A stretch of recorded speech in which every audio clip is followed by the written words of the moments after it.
సంవత్సరంలో మొట్టమొదటి ఆదివారం మీ కొరకు ప్రార్థించినప్పుడు దేవుడు నా హృదయంలో ఒక సందేశాన్ని ఇచ్చాడు. అది మీకు ఒక చక్కని పాఠంగా ప్రభు బోధిస్తారు. ఓకే, ద్వితీయోపదేశ కాండం ఈ నూతన సంవత్సరంలో మొదటి ఆదివారం ఒక వర్తమానాన్ని మీకు అందిస్తూ ఉన్నాను. ద్వితీయోపదేశ కాండం 4వ అధ్యాయం 4వ వాక్య భాగాన్ని చదువుకుందాం. ద్వితీయోపదేశ కాండం 4వ అధ్యాయం 4వ వచనాన్ని చదువుకుందాం. మీ దేవుడైన యెహోవాను హత్తుకొనిన మీరందరూ నేటి వరకు సజీవులై ఉన్నారు. చాలు, ఒకసారి అందరి మాట నాతో చెప్తారా? మీ దేవుడైన యెహోవాను హత్తుకొనిన మీరందరూ నేటి వరకు సజీవులై ఉన్నారు. ఆమేన్. అందరూ సంతోషంగా చప్పట్లతో ప్రభుకి మహిమ చెల్లించండి. God bless you. దేవుని మాటలన్నీ మన పట్ల నిశ్చయముగా జరుగునుగాక. ఇక్కడ మోషే ఓ చక్కని మాట తెలియజేస్తూ ఉన్నాడు. నీ దేవుడైన యెహోవాను మీరు హత్తుకుని ఉన్నారు గనుక నేటి వరకు మీరు సజీవులుగా ఉన్నారు. ఈ వాక్య భాగంలో 4 వర్తమానాలు ఉన్నాయి. మీ దేవుడైన యెహోవాను మీరు హత్తుకున్నారు కాబట్టి నేటి వరకు సజీవులుగా ఉన్నారు. అందులో ఒక్క మాటే ఈ పూట ఈ మొదటి వారం ఆదివారంలో ఈ మొదటి సందేశంగా మీకు చెప్తా ఉన్నాను. ఆ సందేశం పేరేమిటంటే నేటి వరకు అనండి. ఒకసారి మీ నోటితో గట్టిగా చెప్పండి, ఆమేన్. ఈ రోజున ఈ సందేశం ద్వారా దేవుడు మనల్ని అందరినీ బలపరచునుగాక. దైవ వాక్యం చెప్తా ఉంది. మోషే అంటాడు, మీ దేవుడైన యెహోవాను మీరు హత్తుకున్నారు కనుక నేటి వరకు, అంటే ఈ రోజు వరకు 2025 జనవరి 5 వరకు సజీవంగా ఉన్నాము. నిజమే కదా? 2025ని చూడలేని వాళ్ళు ఎందరో, కనుమరుగైపోయిన వాళ్ళు ఎందరో, నేటి వరకు స్టిల్ ఈ రోజు వరకు మనం సజీవంగా ఉన్నాం. కారణం అది దేవుని కృపే. అక్కడ దైవ వాక్యం అంటుంది, మీ దేవుడైన యెహోవా. మనం ఆరాధించే దేవుడు నిజంగానే యెహోవా అంటే ఎల్లప్పుడూ ఉండేవాడు. సదాకాలం నేను మీతో కూడా ఉంటాను. కష్టాలు ఎదురైనా, బాధలే వచ్చినా, కన్నీళ్ళ మధ్యలో మనం ఉన్నా ఖచ్చితంగా మనతో దేవుడు ఉంటాడు. మీ దేవుడైన యెహోవా, ఆయన ఎల్లప్పుడూ ఉండేవాడు. మీరు ఆయన్ని హత్తుకున్నారు అంటే అంటినట్లుగా లేరు. చాలామంది దేవుని దగ్గర ఎలా ఉంటారంటే అంటినట్లుగా ఉంటారు. అంటినట్లుగా కాదు, హత్తుకున్నట్లుగా మీరు ఉంటే నేటి వరకు సజీవులుగా ఉన్నారని ఓ చక్కని మాట దైవజనుడైన మోషే ఈ మాటల్లో తెలియజేస్తూ ఉన్నారు. 2024 సంవత్సరం అంతా దేవుడు మనల్ని కాపాడాడు.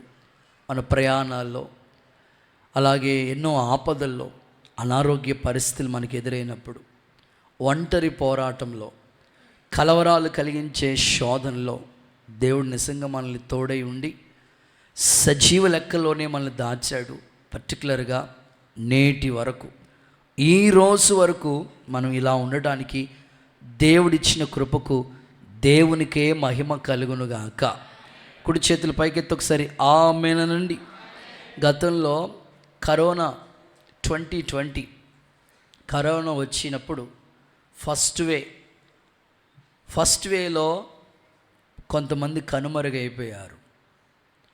సెకండ్ వేలో ఇంక చెప్పక్కర్లేదు, పిట్టలు రాలిపోయినట్లుగా చాలామంది కనుమరుగైపోయారు.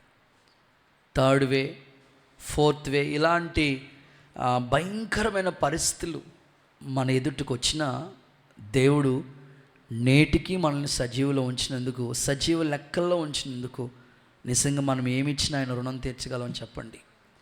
కాబట్టి ఎందుకో ఈ మాట నన్ను ప్రభావితం చేసింది. నిజమే కదా ప్రభువా, కనుమరుగైపోవాలి మేము.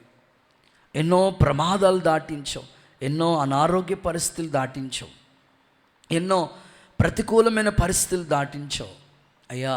నేటి వరకు మమ్మల్ని సజీవంగా ఉంచావయ్యా అని నేను ఆ వాక్యాన్ని బట్టి దేవుని నామాన్ని ఘనపరుస్తూ, స్తుతిస్తూ, మహిమపరుస్తూ వచ్చాను. ఈ మాట మీ అందరి హృదయాల్లో దేవుడే ముద్ర వేయునుగాక. గట్టిగా చెప్పండి ఆమేన్.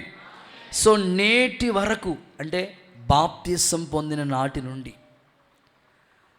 దేవుణ్ణి తెలుసుకున్న నాటి నుండి ఈ రోజు వరకు మనకి ఎంతోమంది పరిచయం అవుతూ వచ్చారు.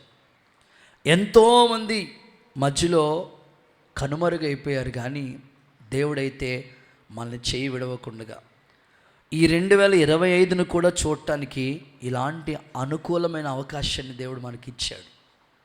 ఇలాగా ఆయన సన్నిధిలో ఒక్క దినము గడుపుట 1000 దినాల కంటే శ్రేష్టము అనేటట్లుగానే ప్రభు మనకి దయ చూపించాడు.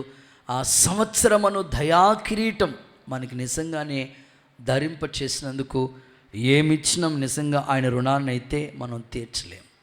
అక్కడ దైవజనుడు అంటాడు, యెహోవాను హత్తుకునిన మీరు. అంటే మనం ఈరోజు వరకు సజీవంగా ఉండడానికి గల కారణాలు అక్కడ చెప్తూ అంటాడు, మీరు దేవుణ్ణి హత్తుకున్నారు. చాలామంది సమాజం యొక్క స్థితి చూస్తే లోకంలో వేటినో హత్తుకుంటున్న వాళ్ళు ఉంటున్నారండి.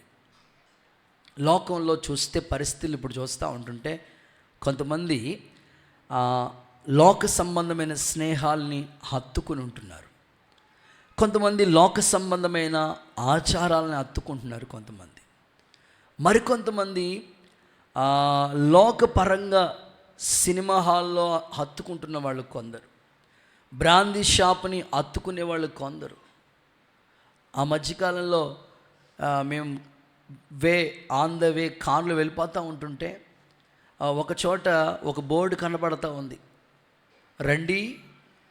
సాధారణంగా క్రిస్టియన్స్కి ఈ పదం వాడుతూ ఉంటారు, రండి వినండి రక్షణ పొందండి, రండి వినండి రక్షణ పొందండి. అక్కడ ఏముందండి తెలుసా, రండి తాగండి విశ్రాంతిలోకి పొండి.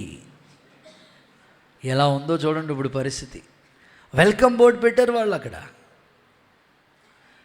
చాలామంది వేటినో హత్తుకుని ఉంటున్నారు, కానీ దేవుణ్ణి హత్తుకున్న మనము నేటికి సజీవ లెక్కలో ఉన్నాం. దేవునికి మహిమ కలుగునుగా. దేవుణ్ణి హత్తుకుంటే చాలు, నేటి వరకు మనం సజీవంగా ఉన్నాం. కాబట్టి ఈ సంవత్సరం నువ్వు తీసుకోవాల్సిన నిర్ణయం ఏమిటంటే, ప్రభా గత సంవత్సరాలన్నింటిలో నన్ను కాపాడావు, ఈ సంవత్సరం కూడా నాకు ఇచ్చావు కదా, నేను ఈ 2025లో కూడా అంటున్నట్లు కాదయ్యా, నిన్ను హత్తుకుని వెంబడిస్తానయ్యా, నన్ను సజీవంగానే కాపాడు, నీకు కృతజ్ఞతాస్తుతులతో నేను నామాన్ని ఘనపరుస్తానని నువ్వు నిజంగా తీర్మానం చేసుకుంటే ఈ సంవత్సరం కూడా దేవుడు నిన్ను సజీవంగా కాపాడి సంరక్షించి బలపరచునుగాక. సర్వసాధారణంగా బైబిల్లో అనేకమైన భక్తులు దేవుణ్ణి హత్తుకుని వెంబడించిన వాళ్ళు చాలామంది మనకు కనిపిస్తాడు. ఒక ఎగ్జాంపుల్గా గుర్తు చేసుకోవాలంటే నయోమిని రూతు ఎంత హత్తుకుని వెంబడించింది కదా. ఇద్దరు కోడళ్ళే, వార్పా కోడలే, రూతు కూడా కోడలే. కానీ వార్ప అత్తను ముద్దు పెట్టుకుని బాయ్ బాయ్ టాటా సీయు అని చెప్పేసి వెళ్ళిపోయింది. కానీ రూత్ అయితే అత్తను హత్తుకుని ఇలా అంటుంది, నీ దేవుడే, పలుకుదాం అందరం ఒకసారి ఒప్పుకుందామా, నీ దేవుడే, నీ జనమే, నిన్ను నన్ను మరణం తప్ప ఏది వేరు చేయదని నిజంగానే అత్తను నయోమిని ఈ యొక్క రూతు హత్తుకుని వెంబడించట కారణాన్ని బట్టి ఆమె జీవితం అనేకులకి ఆశీర్వాదకరంగా దేవుడు మార్చాడు కదా. ఈరోజు మీరు తీర్మానం చేసుకోవాలి, ప్రభా ఈ సంవత్సరం నా భక్తి విషయాల్లో అంటున్నట్టుగా నేను ఉండను. 52 ఆదివారాలు నా ఎదుట ఉన్నాయి, ఇదిగో ఏ ఒక్క ఆదివారం నీ సన్నిధికి దూరం అవును. ఎందుకో తెలుసా, నీ సన్నిధిలో సంపూర్ణ సంతోషం ఉన్నది, నీ కుడి చేతిలో నిత్య సుఖములు ఉన్నాయి. ఇంకా చెప్పుకోవాలంటే ప్రభా నీ మందిరంలో నిలిచే భాగ్యం నాకు ఇస్తానన్నావు కదా, నిన్ను హత్తుకుని వెంబడించటం నాకు నేర్పించు ప్రభా అని అడిగితే ఖచ్చితంగా దేవుణ్ణి హత్తుకునే ఆ వెంటాడే, ఆ వెంబడించే, ఆ ఫాలో అయ్యే విధానం దేవుడు మనకి నేర్పిస్తూ ఉంటాడు. చూడండి, మన బంధువులు ఎవరైనా, మనకు కావలసిన వాళ్ళు ఎవరైనా మనం వెళుతున్న దారిలో మన కన్నులకి కనపడ్డారనుకోండి, వెంటనే ఆగిపోయి మనం వాళ్ళతో ఫాలో అయ్యి వెళ్తూ ఉంటాం. మనం వెళ్ళిపోతున్నాం, వచ్చుచున్న దారిలో వాళ్ళు మనకు కనపడ్డారు, ఎక్కడికి వెళ్తున్నారు, పలానా చోటికి, మేము కూడా వస్తామని ముందెళ్ళిపోతున్న వాళ్ళు మనతో కలిసి చక్కగా ప్రయాణం చేస్తూ ఉంటారు. ఈ సంవత్సరం నువ్వు తీసుకోవాల్సిన అద్భుతమైన నిర్ణయం ఏమిటంటే, ప్రభా గతంలా కాకుండా నిన్ను హత్తుకుని వెంబడిస్తాను, ఇదిగో నేటి వరకు నన్ను సజీవంగా కాపాడుతూ వచ్చా కదా అని నువ్వు నిజంగా తీర్మానం చేసుకోగలిగితే ప్రభు రూతు లాంటి దీవెన ఆశీర్వాదాన్ని యేసు నామములో ప్రభు మీకు దయచేయునుగాక, కృపలో స్థిరపరచునుగాక. గట్టిగా ఒకసారి ఆమేనంటారా? తప్పకుండా నిన్ను, నీ పిల్లల్ని, నీ కుటుంబాన్ని, ఇంటి వారిని నేటి వరకు ఆయన కాపాడుతూ వచ్చాడు. ఆయనకి కృతజ్ఞతాస్తుతి చెల్లించి ఈ సంవత్సరం నీకు ఇచ్చినందుకు ఇంకా ప్రభుని ఘనపరిచే కుమారుడిగా, ఘనపరిచే కుమార్తెగా నీవు ఉండాలని కోరుకుంటున్నాను. ఈరోజు నా ప్రశ్న ఏమిటంటే, నేటి వరకు దేవుడు మనల్ని సజీవంగా కాపాడాడు కదా, సజీవంగా బ్రతికి ఉండేటట్లుగా దేవుడు సహాయం చేశాడు కదా. అయితే మన జీవితాల్లో నేటి వరకు చేయవలసిన కొన్ని పనుల గురించి, చేయవలసిన కొన్ని కార్యాల గురించి బైబిల్లోంచి ఒక 5 సంగతులు, నేటి వరకు మనం ఏం చేయాలో ఒక 5 సంగతులు మీ ముందుంచి ఈ సందేశాన్ని ముందుకు నడిపించాలి, ముందుకు కొనసాగించాలని నేను ఆశపడతా ఉన్నా. నేటి వరకు దేవుడు సజీవంగా కాపాడాడు కదా, అయితే మనము నేటి వరకు ఏం చేయాలి అనే ఆలోచన కలిగి మీరు దేవుని వాక్యాన్ని వినగలిగితే ఒక్క 5 సంగతులు మీకు చెప్తాను. ఈరోజు వరకు మనం సజీవంగా ఉన్నాం కాబట్టి ఇంకా మన ఎదుట ఒక మంచి భవిష్యత్తు దేవుడు దాచిపెట్టాడు. ఇంకా సజీవ లెక్కలో మనల్ని కాపాడుతాడు, ఆరోగ్యం ఇస్తాడు, బలపరుస్తాడు, నూతనమైన బలముతో నడిపిస్తాడు. అయితే నేటి వరకు సజీవంగా ఉంచిన దేవుని సన్నిధిలో మనం నేటి వరకు చేయవలసిన కొన్ని పనులు ఉండిపోయాయి. అవి మనం చేయగలిగితే, నేటి వరకు మనం అలా చేయగలిగితే ప్రభువులో ఇంకా సాక్షులుగా మనం బ్రతుకుతాం. ఓకే, చదవండి. మొదటి మాట యెహోషువ పుస్తకం 9వ అధ్యాయం 27వ వాక్య భాగాన్ని చదువుదాం. నేటి వరకు మనల్ని దేవుడు సజీవంగా ఉంచాడు కనుక మనం నేటి వరకు చేయవలసిన ఒక 5 పనుల గురించి మాట్లాడతాను. చదువుదామా? అయితే సమాజం కొరకును యెహోవా ఏర్పరచుకున్న చోటు నుండి బలిపీఠం కొరకును కట్టెలు నరుకువారు గాను నీళ్లు చేదువారు గాను బలిపీఠము కొరకు కట్టెలు నరుకువారు గాను నరికేవాళ్ళు, నీళ్లు చేదేవారు యెహోషువ ఆ దినమందే వారిని నియమించెను. నేటి వరకు వారు ఆ మాట టిక్ చేయండి. నేటి వరకు వారు ఆ పని చేయువారై ఉన్నారు. ఒకసారి అందరూ చప్పట్లు కొడితే యేసయ్యకి మహిమ చెల్లిద్దామా? కొట్టిదేదో గట్టి కొట్టొచ్చు కదా. ఓకే, మొదటి మాట, దేవుని పని చేయువారే ఉండాలి. దేవుని పని చేసేవారే ఉండాలి. యెహోషువ వాళ్ళకు ఒక పని నియమించాడు. బలిపీఠం దగ్గర బలిపీఠం కట్టాలంటే కట్టెలు పేర్చాలి, ఒకదాని మీద ఒకటి బలిపీఠం అలాగా కట్టుకుని వస్తారు. చక్కగా ఆ కట్టెలన్నీ క్రమంగా పేరుస్తూ ఉంటారు. ఆ బలిపీఠం దగ్గర కట్టెలు సమకూర్చేవారు, తర్వాత నీళ్లు తీసుకొచ్చేవారు. బలిపీఠానికి సంబంధించిన పనులన్నీ చేయటానికి యెహోషువ కొంతమందిని నియమించాడు. అయితే ఆ నియమించిన పనిలో ఆ పని చేయకుండా వాళ్ళు ఉండలేదు. నేటి వరకు ఆ పని కంప్లీట్ అయ్యేంత వరకు చేస్తూనే ఉన్నారట వాళ్ళు. సో మొదటి మాట, నువ్వు నీ జీవితాన్ని దేవుడు నేటి వరకు సజీవంగా కాపాడాడు కాబట్టి కృతజ్ఞతగా హృదయపూర్వకంగా దేవుని సముఖంలో నువ్వు చేయవలసిన మొదటి పని ఏమిటంటే దేవుని పని చేసేవాడిగా నువ్వు ఉండాలి. ఈ సంవత్సరం నువ్వు ఒక నిర్ణయం తీసుకోవాలి. ఏమిటి అనంటే, అందరూ అన్ని పనులు చేస్తూ ఉన్నారు. సొంతంగా మీ పనులు ఎన్నో ఉంటాయి. 24 గంటల సమయంలో కొన్నిసార్లు 24 అవర్స్ కూడా సరిపోనంత పనులు మీకు బిజీ షెడ్యూల్ ఉంటుంది. అయితే ఈ 24 గంటల సమయం దేవుడు నీకు ఇచ్చినందుకు నువ్వు వ్యాపారం చేస్తున్నావో, ఉద్యోగం చేస్తున్నావో, చదువుకుంటున్నావో, ప్రైవేట్ కంపెనీలో ఉంటున్నావో, పర్సనల్గా లేకపోతే వర్క్ ఫ్రమ్ హోమ్ అలాంటి పనిలో నువ్వు బిజీగా ఉన్నావో, సో ఎందులో ఉన్న 24 గంటల సమయం నీకు దేవుడు ఇచ్చి ఉండగా 24 గంటల సమయంలో దేవుని పని చేయటానికి కొంత సమయం ప్రతిరోజు నువ్వు కేటాయించు. వారు బలిపీఠం కట్టడానికి కొన్ని కట్టెలు తీసుకొచ్చే పనిలో వాళ్ళు ఉన్నారు.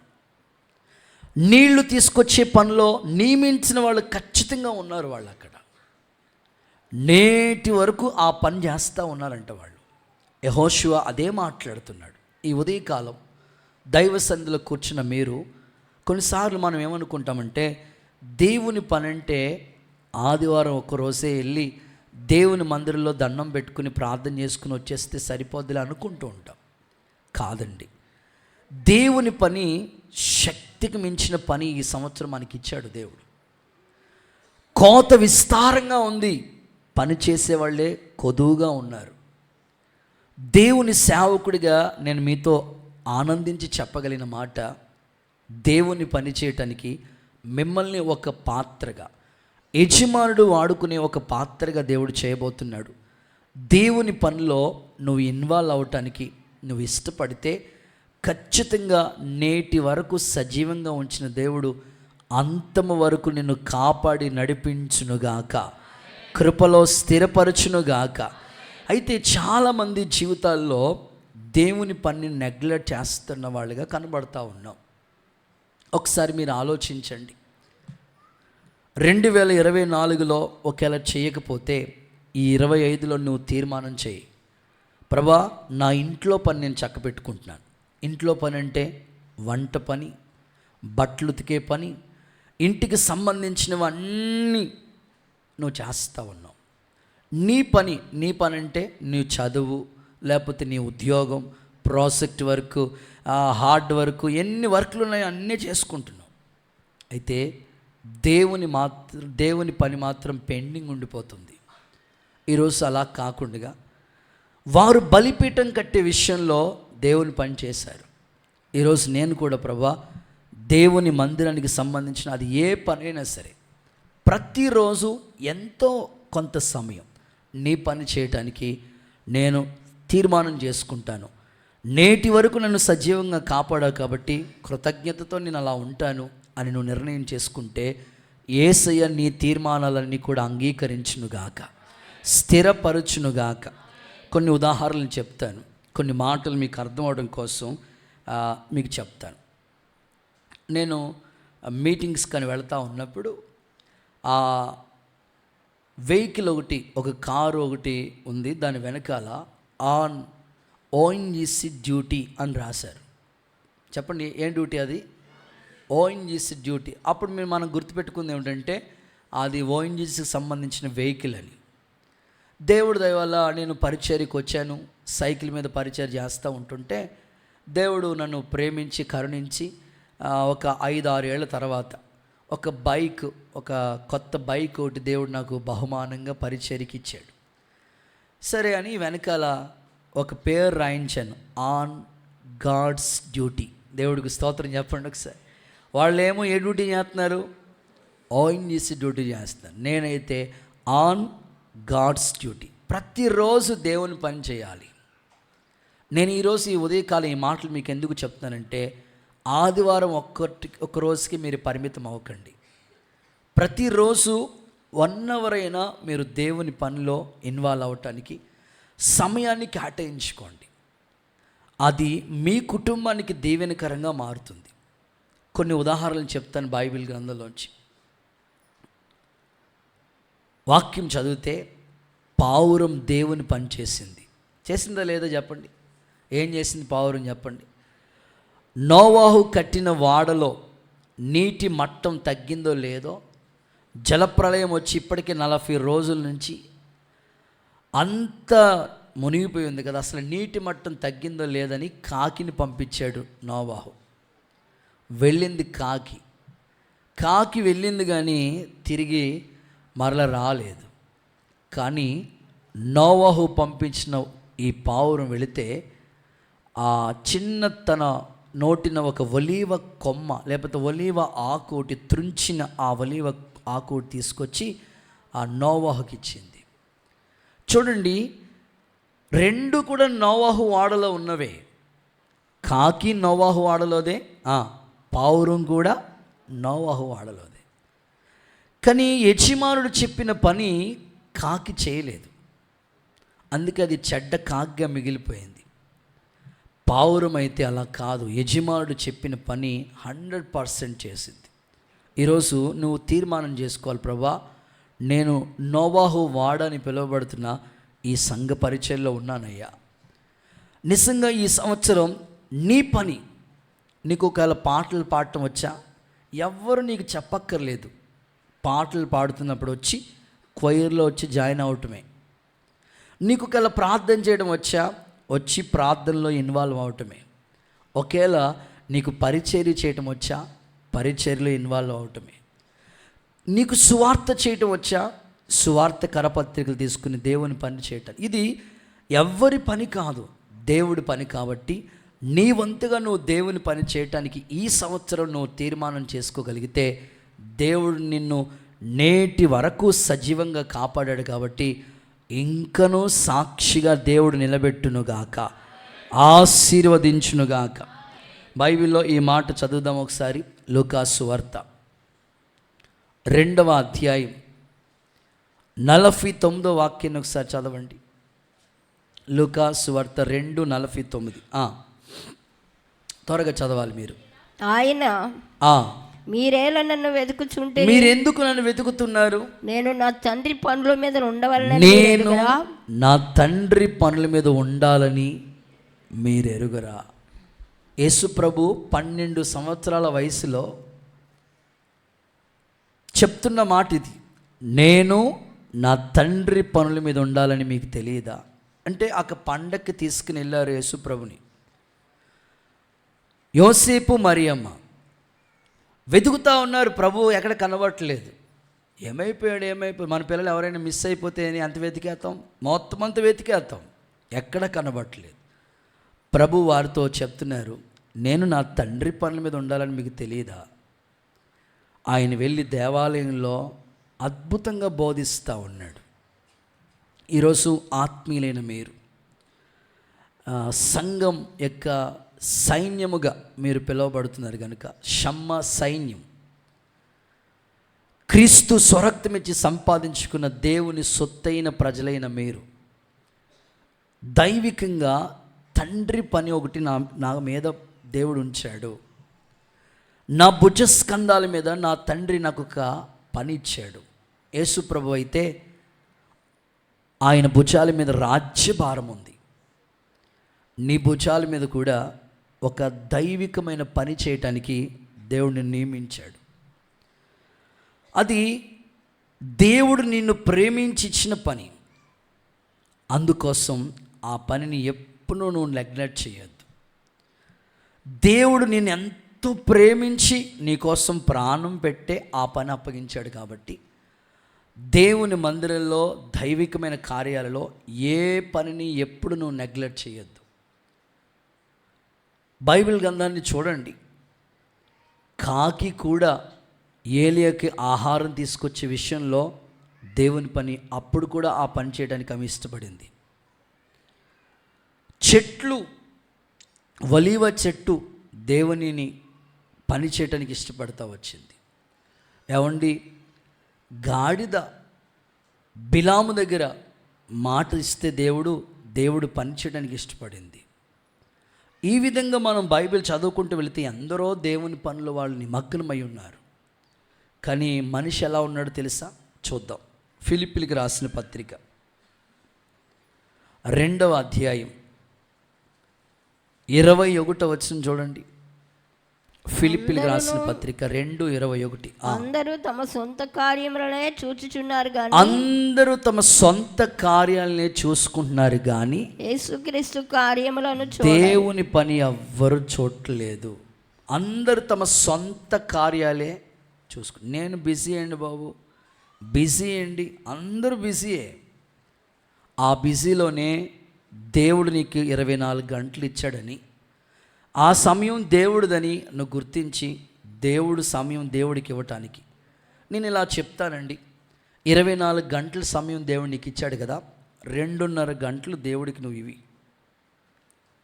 అది రోజులో నీకు ఎప్పుడు అవకాశం కుదురుతుందో ఆ 2.5 గంటలు మాత్రం దేవుడికి మాత్రం నువ్వు కేటాయించు. ఉదయకాలం నీకు అవకాశం ఉంటుందో ఒక 1/2 అవర్ ప్రేయర్ చేయి, డ్యూటీకి వెళ్ళు. మధ్యాహ్నమో సాయంకాలమో ఒక 1 అవర్ నీ ఖాళీ సమయాల్లో సువార్త ప్రకటించడానికి ఒక టైం కేటాయించుకో. మళ్ళా సాయంకాలం కుటుంబ ఆరాధన కోసం దేవుని సన్నిధిలో ఉండడానికి నిర్ణయించుకో. ఈ విధంగా ఎవరైతే దేవుని పని చేయటానికి ఇష్టపడతారో వారి పక్షమందు దేవుడు తన కార్యాలు చేయటానికి ఇష్టపడతాడు. బైబిల్ ఏమంటుందో తెలుసా? పని చేయకుండా భోజనం చేయొద్దని రాసిపెట్టారు. ఏదైనా సరే నువ్వు పని చేయకుండా భోజనం చేయకూడదంట. ఇంకొక మాట ఉంది, పనివాడు జీతానికి పాత్రుడని రాస్తుంది. నువ్వు దేవుని పేరట చేసిన ఏ పనైనా సరే, నా నామం పేరట గిన్నెడు చన్నీళ్ళు ఇచ్చిన దాని ఫలాన్ని పోగొట్టుకోవాలని ప్రభు మాటిచ్చాడు కనుక దేవుడి పని చేయటానికి, ఒకవేళ సండే స్కూల్ టీచర్గా దేవుడు నేను స్థిరపరచాడు అనుకోండి, ఆ పనిలో నువ్వు ఇన్వాల్వ్ అవ్వు. దైవికమైన పరిచర్యలో తప్పకుండా దేవుని పని చేయటానికి, కుటుంబ సమేతంగా చేయటానికి నువ్వు నిర్ణయం తీసుకో. అలాంటి వారిని దేవుడు సజీవులుగా ఉంచి నేటి వరకు కాపాడి సంరక్షించి పోషించి ప్రభువులో స్థిరపరచునుగాక. కుడి చేతుల పైకి అందరూ ఒకసారి హల్లెలూయా అని చెప్తారా? ఒక చిన్న ఎగ్జాంపుల్ చెప్తా.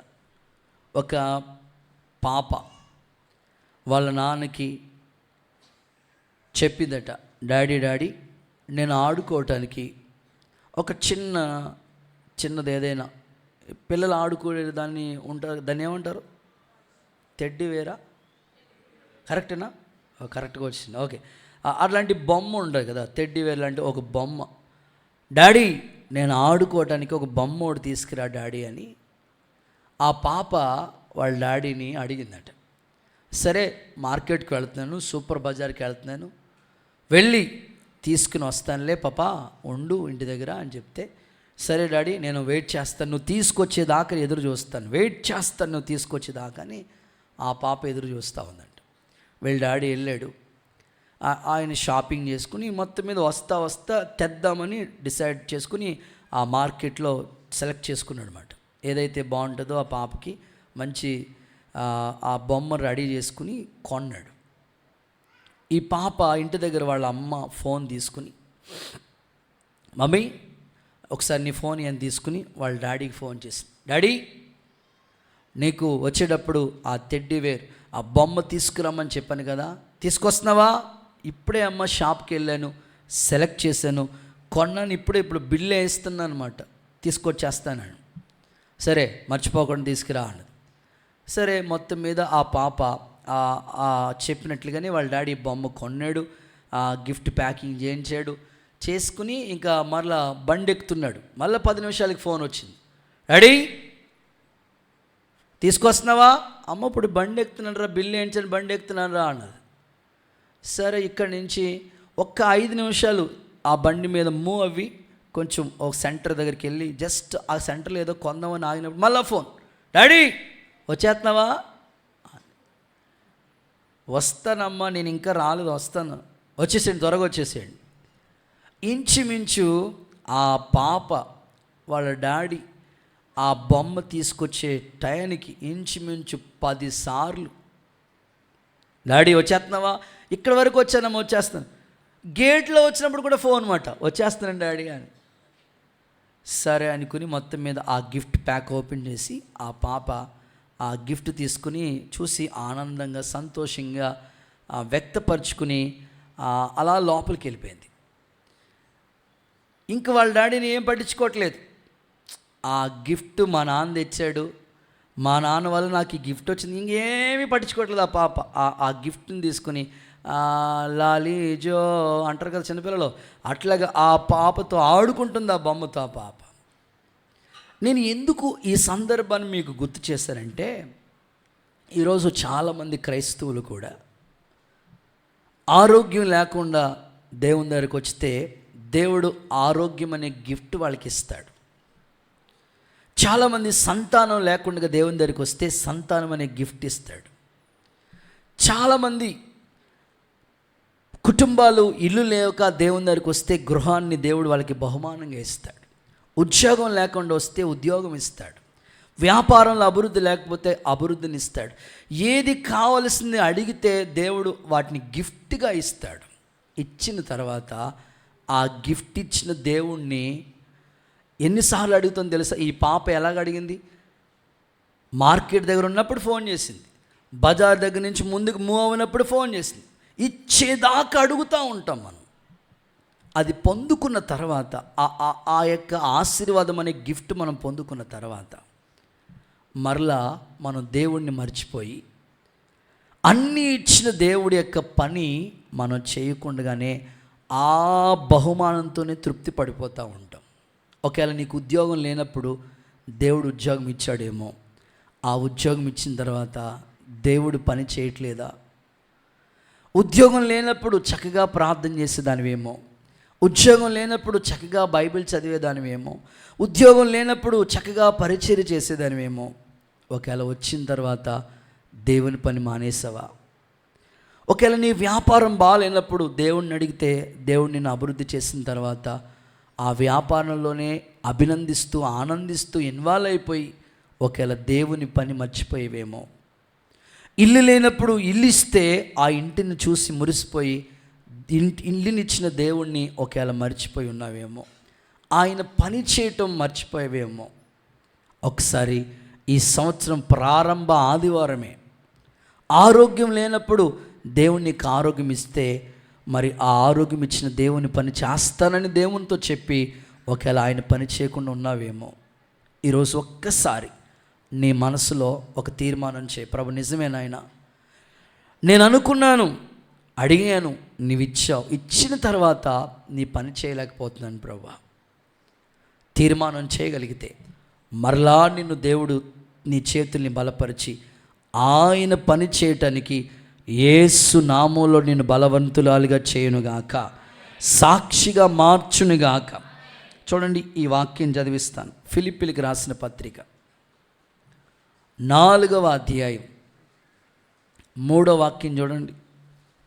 అవును, నిజమైన సహకారి ఆ స్త్రీలు క్లెమెంతుతోను నా ఇతర సహకారులతో సువార్త పనిలో నాతో కూడా ఏ పని సువార్త పనిలో నాతో కూడా ప్రయాసపడిన వారు గనుక వారికి సహాయం చేయుటకు నేను వేడుకొంచున్నాను. ఓకే, ఆ సహకారుల పేర్లు జీవ గ్రంథమందు రాయబడి ఉన్నది. ఓకే, ఈరోజు నేను ఆశిస్తున్నాను, సువార్త పనిలో ఎంతమంది సహకారులుగా ఉంటారో ఆ సహకారుల పేర్లు జీవ గ్రంథంలో దేవుడు లిఖించునుగాక.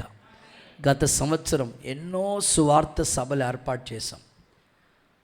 చాలామంది, నాకైతే ఒక అక్క తెలుసు, వాళ్ళ ఊరిలో ఏ మీటింగ్ జరిగినా ఆ అక్క చెప్తా ఉంటారు, అన్న నేను కానుకిచ్చినట్లు ఎవరికి చెప్పొద్దు, మీరు గెస్ట్ స్పీకర్ వస్తారా వాక్యం చెప్పడానికి, ఆ గెస్ట్ స్పీకర్కి ఆమె కానుకి ఇస్తారు. ఆ రోజు మీటింగ్కి భోజనాలకి ఎంత ఖర్చు అయితే ఆ అక్కగారే భోజనాలు ఏర్పాటు చేసుకుంటారు. దైవికమైన కార్యాలు అలాంటి కార్యం ఎప్పుడు జరుగుతున్నా సరే ఇంచుమించు వాళ్ళ ఊరిలో ఇప్పటికి చాలా కూటాలు పెట్టాం. ఎప్పుడు జరిగినా ఒకటే చెప్తారు, అన్నయ్య మా కుటుంబం తరపున మేము ఇలా చేయాలనుకుంటున్నాం. ఇది దేవుని పని. నేను అంటూ ఉంటాను, అక్క ప్రతిసారి మీరే ముందుకు వస్తూ ఉంటుంటే నాకే కొంచెం బాధ కలుగుతుంది, వదిలేక్క ఈసారి సంఘం తరపున కుదరదు అన్నయ్య. దేవుడు ఆ బ్లెస్సింగ్ మాకు ఇచ్చాడు, మమ్మల్ని ఆ స్థాయికి తీసుకెళ్ళాడు కనుక నేను దేవునికి ఎప్పుడు కృతజ్ఞత భావంతోనే ఇంకా మేము ఇలాంటి పనులు చేయటానికి మమ్మల్ని దేవుడు బలపరిచినట్లుగా మీరు ప్రార్థన అయితే చేయండి, కానీ మమ్మల్ని చేయొద్దని ఆ మాట మాత్రం అనొద్దయ్య గారు అని అంటూ ఉంటుంది ఆ అక్కగారు. నేను ఎందుకు ఈ సాక్ష్యం చెప్తున్నానంటే, మన జీవితాల్లో కూడా దేవుని పని, కోత విస్తారమైన పని, సువార్త పని చాలా ఉంది ఈ సంవత్సరం. అయితే ఆ పనిలో నీ వంతుగా నీవు సువార్త పనిలో సహాయపడితే చాలు. ఒకసారి అందరూ ఆమేనని చెప్పండి. ఈ మధ్యకాలంలో ఏంటో మరి నాకే తెలియదు, చాలామంది నాకు తెలియకుండానే నా చెప్పులు కొలత సైజు మరి దారం ఎట్టు కొలిసారో పురుకోసెట్టు కొలిసారో తెలియదు, కానీ చెప్పుల సైజు కొని చాలా చెప్పులు కొనుక్కొని పట్టుకొచ్చేసారు నాకు. ఒకసారి అందరూ ఆమేనని చెప్పండి. నాకు ఎందుకు ఆలోచన చేశాను, చాలా ఒకటి కాదు ఇంచుమించు 5-6 జతల చెప్పులు కొనుక్కొని పట్టుకొచ్చేసి, ఒకడు షూ ఒకడేమో చెప్పులు, ఎన్ని వెరైటీ. నేనే వెళ్ళి చెప్పులు కొనుక్కోవడానికి ఉంటాయి, నేను వెళ్ళలేదు, కానీ వాళ్ళు తీసుకొచ్చి ఇచ్చేసారు. నేను ఆలోచన చేశాను ఇంట్లోకి వెళ్ళి, ఏంటి వీళ్ళు చెప్పుల మీద పడ్డారు, చెప్పులు తీసుకొచ్చేస్తున్నారని నాతో ఉన్న బ్రదర్స్తో మాట్లాడి, ఏంట్రా అందరూ చెప్పులు కొనేస్తున్నారా అని అంటే, స్థలం కొంటే బాగుండు అందరూనే చెప్పులు కొనేస్తున్నారు ఏంటి అని నేను అంటుంటే ఆ తమ్ముడు నాతో చెప్పాడు, సువార్త ప్రకటించే పాదాలు మాట్లాడండి అమ్మా, అందుకని చెప్పులు కొంటున్నారన్న, మీకు వాళ్ళకి ఆశీర్వాదం కావాలి కదన్నా. దేవుడికి స్తోత్రం చెప్పండి ఒకసారి. నేను అనుకున్నాను అప్పుడు మనసులో, నిజమే, దేవుడు సంఘంలో కూడా స్థలాలు కొనేవాళ్ళని దేవుని పని కోసం అనేకుల్ని లేపబోతున్నాడు. ఆమేన్. ఆది అపోస్తుల కాలం ఎలా ఉందో తెలుసా? వాళ్ళ ఆస్తులే తీసుకొచ్చి అపోస్తుల పాదాల దగ్గర పెట్టేశారండి. దేవుడి పని కోసం వాళ్ళు అంతగా సాక్షులుగా ఉన్నారు. ఈ సంవత్సరం మన షమ్మా కుటుంబాన్ని దేవుడి పని కోసం నియమించునుగాక. ఆమేనని చెప్పండి. ఒక చిన్న ఉదాహరణ చెప్తా. ఇద్దరు పొద్దున్నే పని కోసమని వెళ్ళారు. వాళ్ళు పనికి వెళ్ళేటప్పుడు ఎలా ఉంటుందంటే, కొంతమంది పని మీదే దృష్టి ఉంటుంది, ఇంక దేని మీద వాళ్ళకి దృష్టి ఉండదు. ఆ పని కంప్లీట్ అయ్యేదాకా నేను కూడా చాలామందిని చూస్తాను, అన్న భోజనం చేయడం కుదరదన్న, పని అవ్వాలన్నా, అన్న పొద్దు నుంచి ఏం తినలేదు కదంటే, అన్న వర్క్ కంప్లీట్ అవ్వాలి, పని మీదే వాళ్ళ మనసు కేంద్రీకరించి ఉంటారు. ఇద్దరు పనికి వెళ్ళారు. ఒకసారి ఇద్దరు వస్తే బాగుంటుంది, నాన్న మీరు ఇద్దరు అన్నదమ్ములు కదా, ఇద్దరు రండి, ఒకసారి ఇద్దరు అన్నదమ్ములు రండి, గుడ్. ఒకసారి అందరూ 2 చేతులు ఎత్తి హల్లెలూయా చెప్పండి. కుడి వైపున ఒకటి ఎడం వైపున ఒకటి ఉండంటారా బాబు. చేతులు చాపి హల్లెలూయా అని చెప్పండి ఒకసారి, కొంచెం గట్టిగా హల్లెలూయా. వీళ్ళిద్దరూ కూడా పనికి వెళ్ళారు, పొలంలో పనికి వెళ్ళారు. వెళితే ఆ ఇద్దరు వెళ్ళిన పొలంలో పని చేస్తూ ఉన్నారు. ఇద్దరు చేసే పని ఏంటో తెలుసా? ఇద్దరు పొలంలోకి వెళ్ళి కట్టెలు నరకటం, పుల్లలు నరకటం. కట్టెలు నరికే పనిని వీళ్ళు ఒక ధ్యేయంగా తీసుకుని పోటీ పెట్టుకుని పని చేయటానికని వెళ్ళారు. వీడు అన్నాడు, ఇదిగో నేను పని చేస్తాను, పొద్దు నుంచి సాయంకాలం వరకు కూడా పని చేస్తాను అనని ఇతడు పని చేయడానికి మొదలుపెట్టాడు. ఇతడు కూడా పొద్దు నుంచి సాయంకాలం వరకు నేను పని చేస్తానని ఇతడు కూడా పోటీగా పనిచేస్తూ ఉన్నాడు. ఈ వ్యక్తి ముందు అవకాశం ఇచ్చాడు, తమ్ముడు కదని ముందు ఛాన్స్ ఇచ్చాడు వీడికి. ఇదిగో నువ్వు స్టార్ట్ చేసుకోరా, నువ్వు పలానా టైం నుంచి పలానా టైం దాకా పని చేయాలి. ఎవరు ఎక్కువ పొలాలు నరుకుతారో, ఒకేలా నరక్కుండా ఓడిపోతారో, ఓడిపోయిన పొలాలన్నీ కూడా గెలిచినోడు పట్టుకుని వెళ్ళిపోవాలి అని ఇద్దరు పోటీ పెట్టుకున్నారు. ఈ వ్యక్తి పొద్దున్న స్టార్ట్ చేశాడు, 8 గంటలకల్లా బ్రేక్ఫాస్ట్ కూడా చేయకుండా, మొహం కూడా కడగకుండా పొద్దున్నే ఆ కట్టెలు నరికే పనిలోకి వెళ్ళిపోయి కట్టెలు నరుకుతూ చాలా పొద్దున్న నుంచి సాయంకాలం ఇంచుమించు 4 గంటల వరకు కూడా నరికాడు. ఈ ప్రక్కన ఉన్నవాడు కూడా, అతడు కూడా నరకడం స్టార్ట్ చేశాడు. పొద్దున్న 8 గంటల నుంచి సాయంకాలం 4 గంటల దాకా 9 గంటల దాకా పనిచేసి మధ్యలో బ్రేక్ ఇచ్చి టిఫిన్ తిని బ్రేక్ఫాస్ట్ చేసి మరలా 10 గంటలకు స్టార్ట్ చేశాడు. మధ్యలో మంచినీళ్ళు కాగాడు, మధ్యలో టీ కాగాడు. వీడు మాత్రం ఆగట్లేదు. 1 గంటకి భోజనం టైం అవుతుంది, అప్పుడు కూడా ఆగట్లేదు. వీడు మధ్యాహ్నం భోజనానికైనా ఆగాడు కానీ వీడు భోజనానికి కూడా ఆగట్లేదు. మళ్ళీ మధ్యాహ్నం 3 గంటలకి టీ బ్రేక్, లేకపోతే ప్రాణం జారిపోతే చిన్న ప్రాణం. టీ బ్రేక్ ఆగాడు, వీడు మాత్రం ఆగలేదు. 4 గంటల సమయం వరకు ఇద్దరు పోటీ పెట్టుకున్నారు, ఎవరు ఎక్కువ పొలాలు నలుగుతారో. వీడు అసలు పొద్దున్న 8 గంటల నుంచి సాయంకాలం 4 గంటల వరకు ఎక్కడ ఆగకుండా విపరీతంగా రెస్ట్ లేకుండా కష్టపడి పొలాలన్నీ కూడా నరికి అమ్మయ్య అని పక్కన కూర్చున్నాడు. వీడు మధ్యలో టిఫిన్ కాగాడు, స్నాక్స్ కాగాడు, టీ బ్రేక్ ఉంది, భోజనానికి కాగాడు. వీడి పని కూడా అయిపోయింది. ఇప్పుడు వీళ్ళిద్దరూ పోటీ పెట్టుకుని ఎవరు ఎక్కువ పొలాలు నరికారో ఓడిపోయిన వాడి పొలాలన్నీ కూడా నరికిన వాడికి తీసేసుకుంటాడని చూస్తే, వాస్తవంగా చెప్పాలంటే పొద్దున్నుంచి రెస్ట్ లేకుండా కష్టపడి పని చేసిన వాళ్ళు ఎవరో ఈ తమ్ముడు. ఈ పిల్లోడు ఎక్కువ పొలాలు నరకాలి, కానీ వీడి కన్నా కూడా వీడి మాత్రం ఎక్కువ పొలాలు నరికాడు. ఇది ఎలా సాధ్యం? అరే వీడు వచ్చి అన్నాడు, పోనీ నేను ఓడిపోయినందుకు బాధ లేదు, కానీ నువ్వు మధ్యలో అరగంటకి బ్రేక్. కొంతమంది ఏ పని చేసినా బ్రేక్ లేకుండా ఏ పని చేయరు. దేవుడికి స్తోత్రం చెప్పండి. ప్రతిదానికి అరగంటకి బ్రేక్. వాళ్ళకి ఓ పాట పాడారా, ఇంకా అరగంట బ్రేక్. ఓ ప్రార్థన చేశారా, అరగంట బ్రేక్. ఇంట్లో ఏదైనా వంట చేశారనుకోండి, ఇంతకీ వంట అంటే ఏంటి? కోడిగుడ్డు ఫుల్టు, దానికి మళ్ళీ 2 రోజుల దాకా వంట ముట్టుకోరు మాట్లాడు, బ్రేక్. అరే నువ్వు అసలు ఏ బ్రేక్ తీసుకోకుండా అద్భుతమైన పని చేసావు. నువ్వు అయితే బ్రేకులు తీసుకుంటా పని చేసావు, నాకన్నా నువ్వు ఎలా పొలాలు ఎక్కువ నరకగలిగావంటే వాడు అన్నాడంట, ఈ అన్నయ్య అన్నాడంటే, ఏం లేదు నువ్వు ఓ బండకత్తితో తెగ నరికి అతను పొద్దున్నుంచి. కొన్ని పొలాలు వచ్చినాయి, నా కత్తికి పొదును ఉంది, మరి దేవుడికి స్తోత్రం చెప్పండి.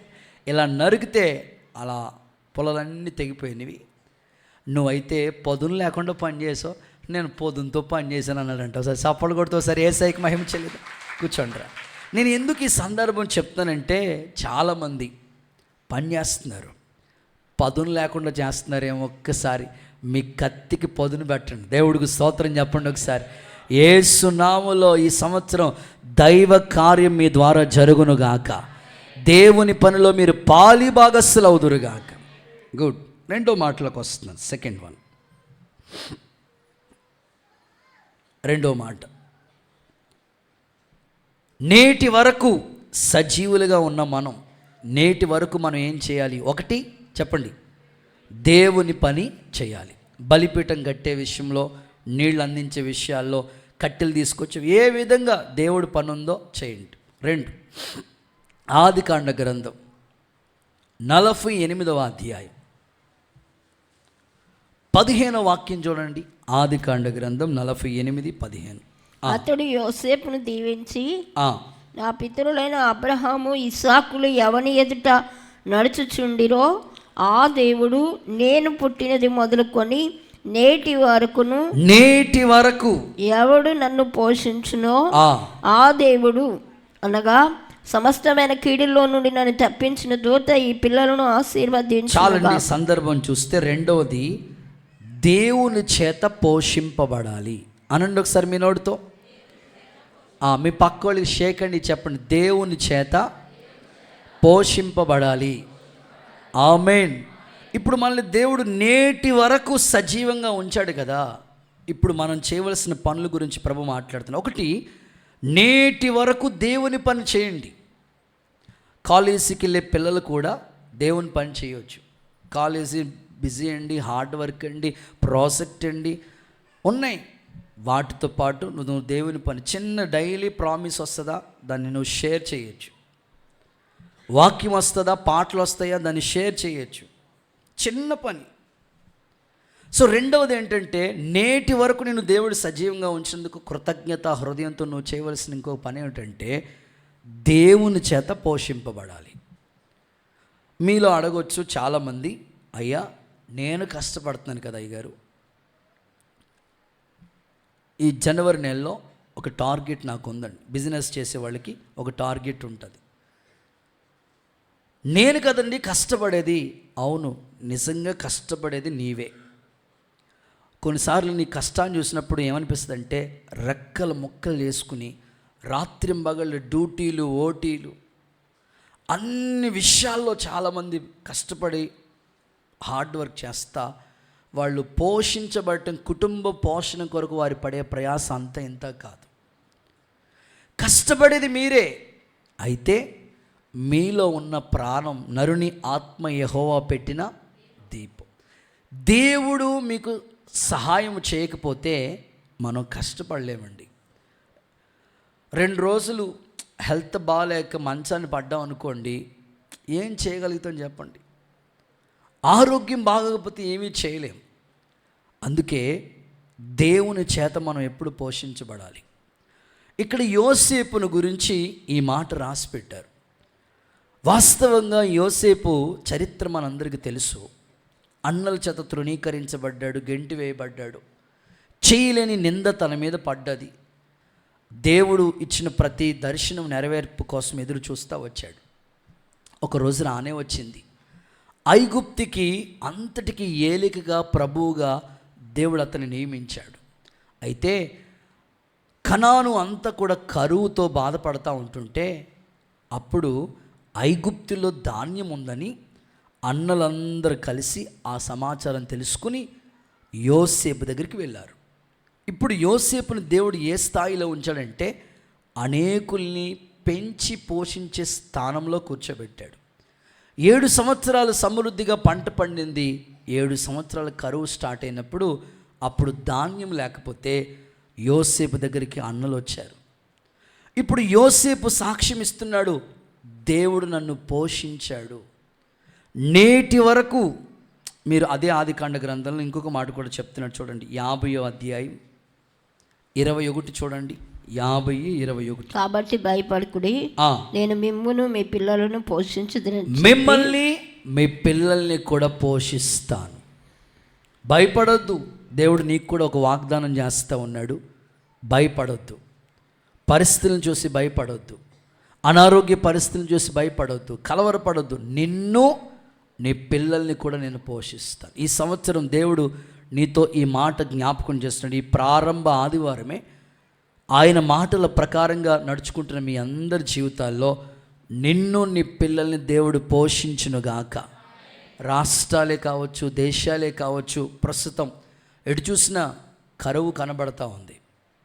కానీ దేవుని మాటలు గొప్పవి. కొన్నిసార్లు ఎలా ఉంటాయంటే అన్నీ ఒకేసారి మనకు వచ్చేస్తూ ఉంటాయి. అన్నీ ఒకేసారి ఎలా ఉంటుందంటే ఊపిరి పీల్చుకోవడానికి కూడా అవకాశం ఉండదు అన్నమాట. అలాంటి పరిస్థితులు మన ఎదుట ఉంటాయి. అప్పుడు మనం ఏమనుకుంటామంటే ఎలాగా ఈ నెల ఎలాగ మనం పోషించబడేది? కరెంటు బిల్లు తప్పదు, కట్టవలసిందే. కిరాణా తప్పదు, కొనవలసిందే. కూరగాయలు ప్రతి నీడది ఖచ్చితంగా తీసుకోవాల్సిందే. పిల్లల ఫీజులు ఖచ్చితంగా కట్టాల్సిందే. పండగ బట్టలు పిల్లలకి కొనాల్సిందే. అదేంటో ఆ నెలలోనే 10 పెళ్ళిళ్ళు తగిలితాయి. దేవుడికి స్తోత్రం చెప్పండి ఒకసారి. తప్పదు, వెళ్ళవలసిందే.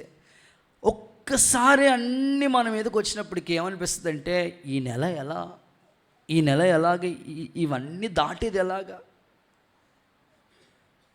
ఉద్యోగం వచ్చినా, జీతాలు వచ్చినా దానికి తగినట్టు ఖర్చు కూడా ఉంటుంది కదా, ఎలాగా అనిపిస్తూ ఉంటుంది. దేవుని సహాయం మీద మీరు ఈ యొక్క మాటను బట్టి మనం ఆధారపడగలిగితే ఖచ్చితంగానండి, ఒక దైవజనుడిగా నేను చెప్తున్నాను, భయపడొద్దు. నిన్ను, నీ పిల్లల్ని దేవుడు పోషించునుగాక. ఫైనాన్షియల్గా సమృద్ధిని దేవుడు నీకు దయచేయునుగాక. మా యొక్క సేవలో మేము అదే చూసామండి. అక్కడ పాత మందిరం ఉన్నప్పుడు ముంగండ బ్రాంచ్ చర్చ్ స్థలం వచ్చింది బేరానికి. వాళ్ళని అడిగా, మేమైతే మా వల్ల కాదండి, మేము ఇప్పుడు కొనలేము. వాళ్ళు అన్నారు, అంత స్థలం ఒకరికే అమ్ముతాం, మాకు 3 సెంట్లు చాలండి, అంతా ఒకరికే అమ్ముతాం. సరే, ధైర్యంతో అడుగు వేసాం. 8 నెలలు సమయం ఇస్తామన్నారు. దరిదాపుగా 10 నెలలు టైం ఇచ్చారు వాళ్ళు. దేవుడి దయ వల్ల సపోర్ట్గా చిన్నక్క వాళ్ళ ఆయన బావగారు మొత్తం ముందుకు వస్తే మొత్తం మీద ఇద్దరం కలిసి దేవుని పరిచర్యకని అలాగ అది ముందుకు కొనసాగించడం జరిగింది. అమ్మయ్య ఊపిరి పీల్చుకున్నాం అనుకున్నాం మేము. అంతే, ఈ స్థలం గల ఆయన వచ్చాడు. దేవుడికి స్తోత్రం చెప్పండి ఒకసారి. ఇంకా ఊపిరి పీల్చుకున్నాం అనుకుంటే ఇక్కడ కరెక్ట్గా దండం కట్టి బట్టలు ఆరేసామట ఈ ప్లేస్లో. ఈ దండమే ఎవరిదే అన్నాడు ఆయన. మా అదేనండి బాబు, తీసేయండి అన్న, తీయండి అన్నాం. అయితే స్థలం అమ్మేస్తాం అన్నాడు, ఇచ్చేసేయండి అన్నాం. దేవుడికి స్తోత్రం. దేవుడు చేసే కార్యాలు అక్కడైతే 8 నెలలు టైం ఇచ్చాడు, కానీ ఇక్కడ 2 నెలలే టైం ఇచ్చాడు ఆయన.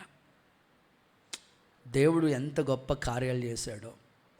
అందుకే నాకు విశ్వాసం ఉంది, దేవుడు పనిలో పాలిభాగస్లం అవుతున్నాం కాబట్టి భయపడొద్దు, ఆయనే మనల్ని పోషించునుగాక.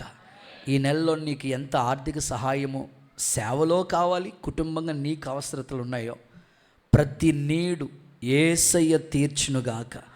నేటి వరకు దేవుడు నిన్ను పోషించేటట్లుగా ఆయన చేత పోషించబడటానికి ఆయన మీద ఆధారపడే కృప దేవుడు మనకు అనుగ్రహించునుగాక. కొన్ని సందర్భాలు బైబిల్లోంచి చెప్తానండి. ఏలియాతో దేవుడు అంటాడు, కేరీతు వాగు దగ్గర ఉండు అన్నాడు. ప్రభువా, ఎక్కడైనా ఉండమంటే ఉంటాను, కానీ వాగు దగ్గర ఎవరుంటారయ్యా? కొన్నిసార్లు దేవుడు సేవలో పాఠాలు ఎలా నేర్పిస్తాడు తెలుసా? వాగు దగ్గర ఉండు అంటాడు. విధవరాల దగ్గరికి వెళ్ళి అంటాడు. ప్రభు ఏంటి ప్రభా, వెళ్ళమంటే వెళ్ళాల్సిందే. వాగు దగ్గర ఏమీ దొరకదు, కానీ వాగు దగ్గర అందరూ దేవుడు ఏలియాని పోషించిన విధానం అద్భుతం కదండి. ప్రతిరోజు ఆహారం వచ్చేది అతనికి. సరే, ఇప్పుడు సారేపతి విధవరాలు ఇంటికి వెళ్ళమంటే అక్కడికి కూడా వెళితే అక్కడ పోషించిన విధానం. అందరూ 3.5 సంవత్సరాల కరువులు, కానీ ఈ కుటుంబం అయితే కరువులో సమృద్ధిని చూశారు. మీరు విశ్వసించండి, మీ ఎదుటున్న ఆర్థికపరమైన ఇబ్బందుల గురించి, మీ పిల్లల యొక్క భవిష్యత్తు గురించి ఇప్పుడు చాలామంది తల్లిదండ్రుల యొక్క బెంగ ఏంటంటే, అన్నయ్య ఏదో విధంగా మొత్తం మీద లోన్ పెట్టు, ఏదో విధంగా వాళ్ళని చదివించాము, కష్టపడి ఈ స్థాయికి తీసుకొచ్చాము, ఇప్పుడు ఉద్యోగాలు లేవు అని చాలామంది బెంగ. చాలామంది పిల్లల యొక్క తల్లిదండ్రుల యొక్క ఆవేదన ఏంటంటే, కష్టపడి చదువుకున్నారు వాళ్ళు, కానీ జీవనాధారం కొరతగా కనబడుతుంది. ఎలాగని ఇంకెంతకాలం వీళ్ళని అని చాలా తల్లిదండ్రులు బెంగ పెట్టుకుంటున్నారు. ఒక్కటే మాట, దేవుడు నీకు ఒక వాగ్దానం, భయపడకు, నిన్ను నీ పిల్లల్ని నేను పోషిస్తాను. ఈ వాగ్దానాలు సంఘం పట్ల దేవుడు నెరవేర్చునుగాక. ఆర్థిక విషయాల్లో దేవుడు వారిని ఆశీర్వదించునుగాక. ఓ వాగ్దానం చెప్తాను చూడండి, చదవండి ఆ మాట. సమూయేలు మొదటి పుస్తకం 19వ అధ్యాయం 33వ వచనం చూడండి ఒకసారి. సమూయేలు మొదటి పుస్తకం 19:33. 32 అనుకుంటా. 19:24 ఓకే, చివరి లైన్లో ఉన్న మాట చదవాక. సమూయేలు మొదటి పుస్తకం 19వ అధ్యాయం, 2వ పుస్తకం అనుకుంటా, 2 సమూయేలు 19:33. ఓకే, బజ్జిల్లయి వెరీ గుడ్. రాజువగు నీతో కూడా యెరూషలేమునకు వచ్చుటకు ఇక నేను ఎన్ని దినములు బ్రతకబోదును? ఇంకెన్ని రోజులు నేను బ్రతుకుతాను? నేటికి నాకు 80 ఏండ్లాయను. 80 ఏళ్ళు వచ్చేసినాయి. సుఖ దుఃఖములకున్న భేదమును నేను గుర్తింపగలనా? ఓకే, అన్నపానములు 19:33. యెరూషలేములో నా యొద్ద నిన్ను నిలిపి పోషించెదను. ఒకసారి అందరు ఈ మాట నాతో చెప్పండి. యెరూషలేములో నా యొద్ద నిన్ను నిలిపి పోషించెదను. అందరూ చప్పలు కొడుతూ ఒకసారి యేసయ్యకి మహిమ చెల్లిద్దామా? ఓకే, నా యొద్ద నిన్ను నిలిపి పోషిస్తాను. యెరూషలేము అంటే సంఘం. బర్జిల్లాయ్ ఒకప్పుడు దావీదుకి అద్భుతమైన సహకారిగా ఉన్నాడండి. దావీదు అరణ్యంలో బాధపడుతూ ఉంటుంటే అన్ని బండి కట్టించుకుని పట్టుకెళ్ళి ఇచ్చాడు. ఇప్పుడు 80 ఏళ్ళు వయసు వచ్చింది. ఆ వయసులో ఏం కష్టపడగలుగుతాడు? బలం ఉన్నప్పుడు మనం అన్నీ చేస్తూ ఉంటాం, బలం అయిపోయినప్పుడు ఇంకా మనం ఏమీ చేయలేని పరిస్థితి. ఇప్పుడు జాబ్ చేసేంతసేపు ఓపుకుంటుంది. ఉద్యోగం అయిపోయింది, ఆ తర్వాత ఇంకా మనం ఏమి చేయలేం. రిటైర్మెంట్ అయిపోతుంది, రిటైర్మెంట్ ఫంక్షన్ అయిపోతుంది, బొకే ఇస్తారు, దండ వేస్తారు, సాల్వా కప్తారు, ఇంకేమి చేయలేం. మరి ఆ సమయంలో ఎలా? అందుకే ప్రభుత్వం ఫంక్షన్ అనేది పెట్టింది కదా, ఫంక్షన్ ఇస్తూ ఉంటారు. ఇక్కడ బర్జిల్లాయికి నా యొద్ద నేను నిలుపుతాను, నేను నిన్ను పోషిస్తానని దావీదు ఒక అభయం ఇస్తూ ఉన్నాడు. దావీదుకి బర్జిల్లా ఎన్నో విధాలుగా సహాయపడ్డాడండి. అది దావీదు గుర్తుపెట్టుకుని ఇప్పుడు అంటాడు, నా యొద్ద నిన్ను పోషిస్తాను రా, నేను నిన్ను పోషిస్తాను. నా ఆశ ఏమిటంటే, చాలామంది తల్లిదండ్రులు వయసు అంతా, బలమంతా, శక్తి అంతా పిల్లల కోసమే దారబోసి, వాళ్ళ కోసం చదువులు ఫీజులు కట్టి, వాళ్ళని ఒక ఇంటోళ్ళుగా చేయటానికి ఎన్నో రెక్కలు ముక్కలు చేసుకుని తల్లిదండ్రులు పడే ప్రయాస అంతా ఎంత కాదు. వాళ్ళ యొక్క కష్టం మనం కౌంట్ చేయలేం.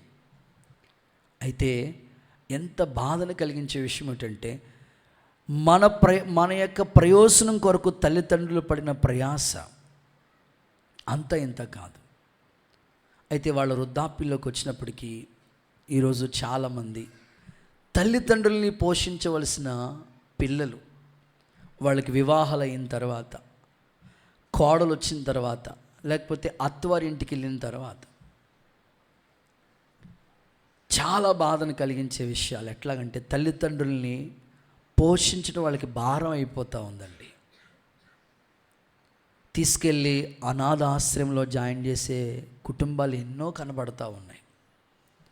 అలాగే ఒక ఆయన వాళ్ళ అమ్మని తీసుకెళ్ళిపోయి, అమ్మా నాకు నువ్వు భారంగా ఉన్నావమ్మా, తీసుకెళ్ళి ఆ యొక్క అనాథాశ్రయంలో జాయిన్ చేసి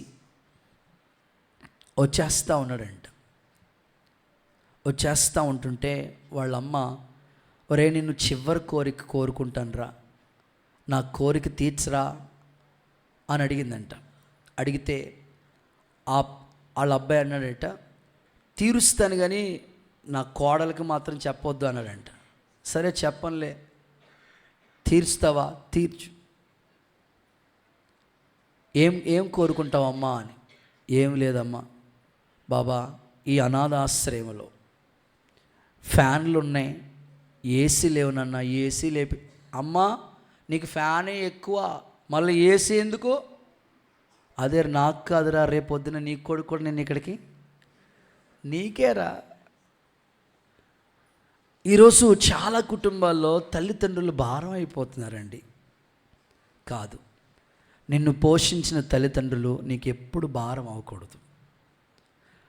దావీదు ఒకప్పుడు కష్టకాలం వచ్చినప్పుడు బర్జిల్లాయి పోషించాడు. ఇప్పుడు బర్జిల్లాయికి 80 ఏళ్ళు వయసు వచ్చింది. దావీదు తన దగ్గర పెట్టుకుని పోషిస్తూ ఉన్నాడు. యేసు నామంలో ఒక సేవకుడిగా నేను ఆశిస్తున్నాను, సంఘములో ఎవరు ఆర్థిక ఇబ్బందుల్లో ఉన్నారో, శోధనలో ఉన్నారో, వారి కొరకే దేవుడు ఆయన యొద్ద పోషించే ఆ ఆశీర్వాదం వాళ్ళకి అనుగ్రహించునుగాక, మేలుతో తృప్తిపరచునుగాక. ఆకాశ పక్షులను చూడండి, అవి విత్తవు, కొట్లలో కూర్చుకోవు, మీ పరలోకపు తండ్రి వాడిని పోషిస్తున్నాడు కదా, వాటికంటే మీరు శ్రేష్ఠులు. ఓకే, 3వ మాటలోకి వెళ్తాను. 3rd one, నేటి వరకు మనం ఏం చేయాలో కొన్ని మాటలు చెప్తున్నాను. 1, దేవుని పని చేయి. 2, దేవుని చేత పోషింపబడు. 3, అపోస్తుల కార్యాల గ్రంథం 23వ అధ్యాయం మొదటి వాక్యం చూడండి ఒకసారి. అపోస్తుల కార్యాల గ్రంథం తేరి చూచి, సహోదరులారా, నేను నేటి వరకు కేవలం మంచి మనస్సాక్షి గలవాడినై దేవుని ఎదుట నడుచుకున్నాను. చాలండి. 3వది మంచి మనస్సాక్షి. ఇది వెరీ ఇంపార్టెంట్. పౌలు అంటాడు, నేటి వరకు నేను ఎలా ఉన్నాను తెలుసా? మంచి మనస్సాక్షి గలవాడినే ఉన్నాను. సంఘంలో విశ్వాసులు ఎలా ఉండాలంటే, ఒకప్పుడు మంచి మనస్సాక్షి నీకు ఉండేదేమో, మరి ప్రజెంట్ ఇప్పుడున్న సిచ్యువేషన్లో నీ మనస్సాక్షి ఎలా ఉంది? పౌలు మార్పు చెందిన తర్వాత గమాలీకుల దగ్గర విద్యను అభ్యసించిన పౌలు, యూదా మత ప్రావీణుడు, యూదా మతం కోసం సవాలుగా బ్రతికాడు ఒకప్పుడు. ఇప్పుడు దేవుడు అతన్ని సౌల్ని పౌలుగా మార్చిన తర్వాత ఇప్పుడు దేవుని కోసం తన జీవితం ఎలా మారిపోయిందంటే, నేటి వరకు నేను ఎలా ఉన్నాను తెలుసా? మంచి మనస్సాక్షి. ఈ ఉదయకాలం ఒక దైవజనుడిగా నేను చెప్తున్నాను, మీ అందరికీ దేవుడు మంచి మనసు ఇచ్చాడు. ఈ మనస్సాక్షి అంటే ఏది మంచి, ఏది చెడు, ఏది చేయాలి, ఏది చేయకూడదు, ఏది మాట్లాడాలి, ఏది మాట్లాడకూడదు, ఎలాగ ప్రవర్తించాలి, ఎలా ప్రవర్తించకూడదు, ఎలాగ ఉండాలి, ఎలా ఉండకూడదు, నీ అంతరాత్మ నీకు చెప్తా ఉంటుంది ఎప్పటికప్పుడు. అయితే ఆ మంచి మనస్సాక్షిని అంటే కొంతమంది త్రోసివేసేసారంట. కొంతమంది మనస్సాక్షి ఏమైపోయింది తెలుసండి? వాత వేయబడిపోయిందంట. కాదు, ఈ సంవత్సరం ప్రారంభ ఆదివారం దేవుడు నీకు చెప్తూ ఈ పాఠాన్ని నేర్పిస్తూ ఉన్నాడు. నేను నిన్ను నేటి వరకు సజీవంగా ఉంచాను కదా, అయితే నీలో ఉన్న మనస్సాక్షి ఎప్పటికీ కూడా అది మంచి మనస్సాక్షిగానే నువ్వు కాపాడుకుంటూ ఉండాలి. కొంతమందికి వాళ్ళ మనస్సాక్షి చెప్తూ ఉంటుంది, వాళ్ళు చేసేది మిస్టేక్ అని చెప్తున్నా సరే ఏ మాత్రం భయం లేకుండా విచ్చలవిడిగా తిరుగుతున్న యవనస్తులు కన్నులు ఎదుట కనబడతా ఉంటారు. తిరుగుబాటు చేసే యవనస్తులు కనబడతా ఉంటారు. ఎదిరించే వాళ్ళు కనబడతా ఉంటారు. దేవునికి ఆయాసాన్ని కలిగించే పనులు చేయటానికి పరిగెత్తే వాళ్ళు కనబడతా ఉంటారు. ఈరోజు దేవుడు నీతో మాట్లాడుతున్నాడు. నీవు సజీవంగా ఉన్నావు కాబట్టి, నేటి వరకు దేవుడు నిన్ను కాపాడాడు కాబట్టి నీ మనస్సాక్షిని కూడా మంచిగా కాపాడుకో. ఏదైనా చిన్న మిస్టేక్ నీలో జరిగిందని నీకు తెలిస్తే వెంటనే దావీదు వలె పశ్చాత్తాపాడు. ఇస్సోపుతో కడిగయ్యా. ఇప్పుడు మనం ప్రభు బలలో చేతులు ఉంచబోతున్నాం. అయోగ్యంగా తీసుకోకూడదు ఈ బల్ల ఆరాధన,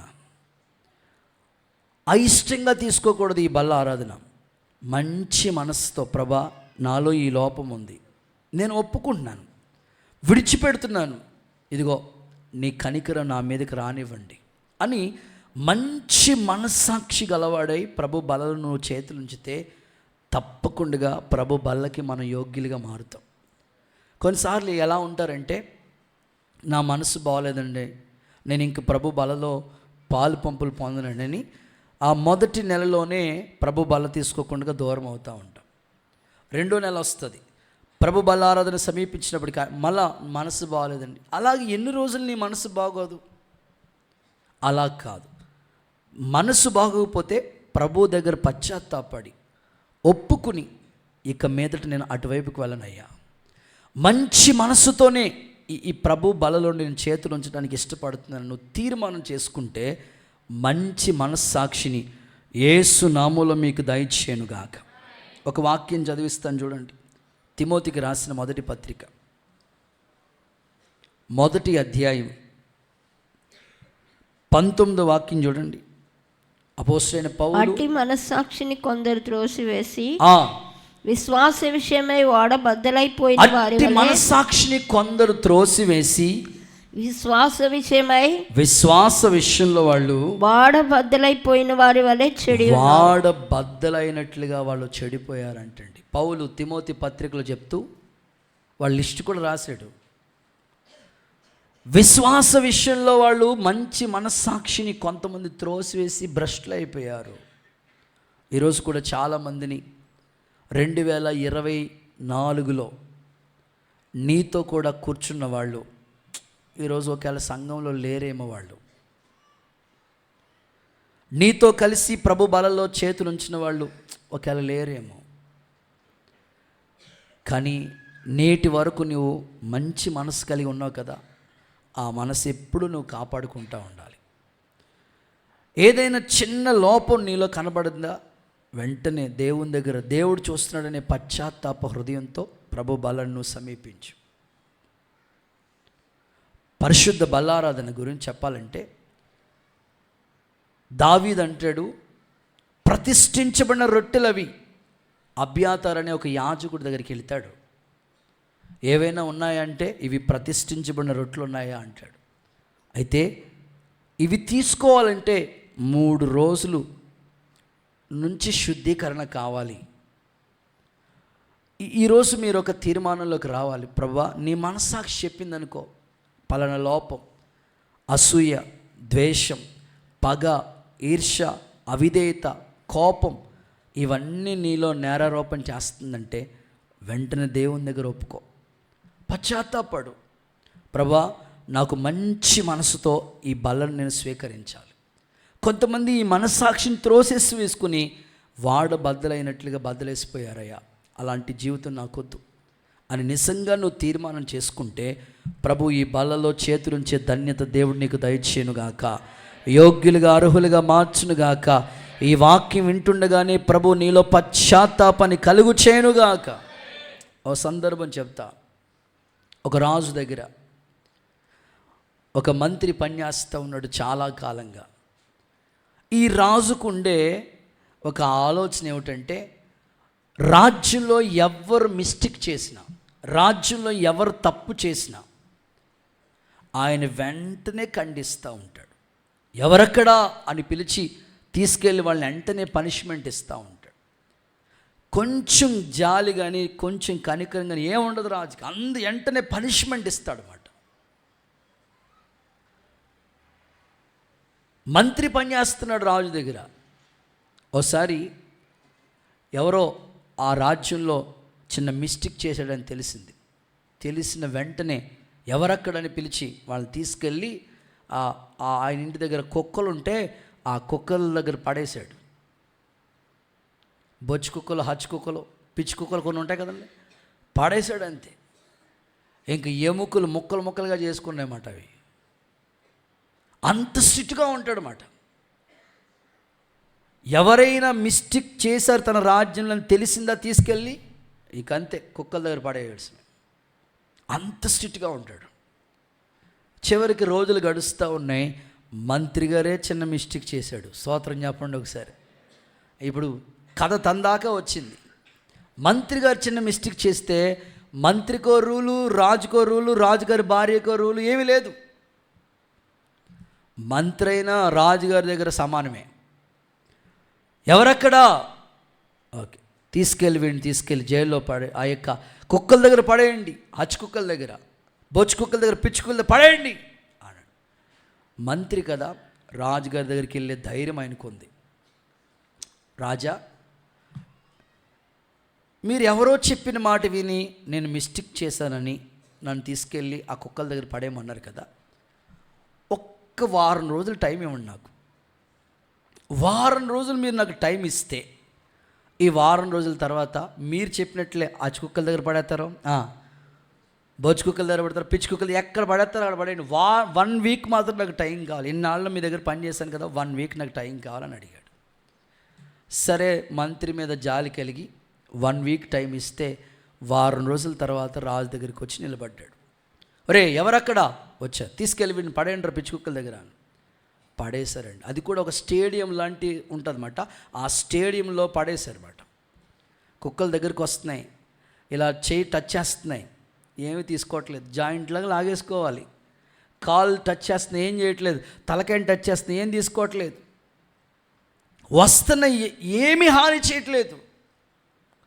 వెంటనే రాజు ఆ స్టేడియంలోకి వచ్చి మంత్రిని అడిగాడంట, ఏవయ్యా ఏంటి ఏమాయి చేసావు, ఈ కుక్కలు ఏమీ చేయట్లేదు నిన్ను. అప్పుడు వెంటనే ఆ మంత్రి చెప్పాడంట, నిన్ను ఒక వారం రోజులు టైం అడిగాను కదా, 1 వీక్ టైం అడిగాను కదా, ఆ వారం టైం ఎందుకో తెలుసా? ఈ వారం రోజులు ఈ హచ్ కుక్కలతో, బొచ్చు కుక్కలతో, పిచ్చి కుక్కలతో నేను చక్కని సహవాసం, ఫ్రెండ్షిప్ కుదుర్చుకున్నాను. దేవుడికి స్తోత్రం చెప్పండి. ఆ చక్కని ఫ్రెండ్షిప్, స్నేహ బంధం, వాటికి ఏ సమయానికి ఏం కావాలో, నీళ్ళ టైంలో నీళ్ళు, పాలు టైంలో పాలు, ఆ బిర్యానీ టైంలో ఏం కావాలో అన్నీ తీసుకొచ్చి వాటికి పెడతా ఉండేవాడిని. వాటికి నాకు మధ్యలో ఒక చక్కని స్నేహబంధం ఏర్పడింది, ఆత్మీయ అనురాగం ఏర్పడింది, ఒక పరిచయం ఏర్పడింది. అందుకే నన్ను ఆ వారం రోజులు గుర్తుపెట్టుకున్నాయి. అవి గుర్తుపెట్టుకున్నాయి కాబట్టి మృగం లాంటి మనస్సు కలిగిన ఇవే మృదుత్వంగా మారిపోయాయి. రాజా, ఒక్కసారి చూడు, నువ్వు ఇన్ని సంవత్సరాల నుంచి పని చేస్తున్నావు రాజా, పనిష్మెంట్ ఇవ్వచ్చు కానీ ఎంత కఠినంగా కాదు. నీ దగ్గర 20 ఏళ్ల నుంచి నేను పని చేస్తున్నాను రాజా, వారం రోజులు వీళ్ళ దగ్గర ఉన్నందుకే ఈ కుక్కలకే ఇంత కృతజ్ఞత ఉంటే దేవుడికి స్తోత్రం చెప్పండి సార్. నీకు ఎప్పుడు మార్పు వస్తుంది రాజా? ఈరోజు చాలామంది కఠినత్వం అండి, సంవత్సరాల తరబడి భక్తి చేస్తున్న ఆ క్రూరత్వం మాత్రం మారట్లేదండి. కుక్క, ఆ మృగము, ఆ జంతువులకి నిజంగా క్రూరత్వం ఉండాలి, కానీ 1 వీక్ వాటితో స్నేహం చేస్తేనే వాటి స్వభావం మారిపోతే, ఇన్ని సంవత్సరాలుగా నువ్వు బైబిల్ చదువుతున్నావు, భక్తి చేస్తున్నావు, ప్రార్థన చేస్తున్నావు, ఉపవాసాలు ఉంటున్నావు, కన్నీళ్ళు కారుస్తున్నావు, ఆ స్వభావం ఎందుకు మారట్లేదు? ఆ మంచి మనస్సాక్షి ఎందుకు రావట్లేదు నీకు? ఒక్కసారి నువ్వు మనసు పెట్టు, ఆలోచించు తమ్ముడా, చెల్లి, సహోదరి. నిజమే కదా, ప్రభు బలలో మనం చేతులు ఉంచాలంటే మంచి మనస్సాక్షి కావాలి కదా. ఇంకెంతకాలం అలా ఉండొద్దు, మంచి మనసుతోనే ప్రభు బలలో చేతులు ఉంచుదాం. దేవుడు మనకి అలాంటి కృప అనుగ్రహించునుగాక. పగ, ద్వేషం, ఈర్ష్య అంత యేసు నామములో ఎగిరిపోవునుగాక. సహోదర ప్రేమ మనలో పుట్టునుగాక. దైవ కృప ఆవరించునుగాక. గుడ్.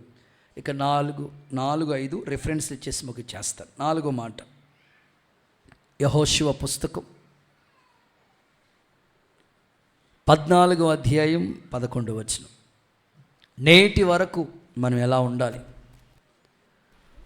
యెహోషువ 14:11.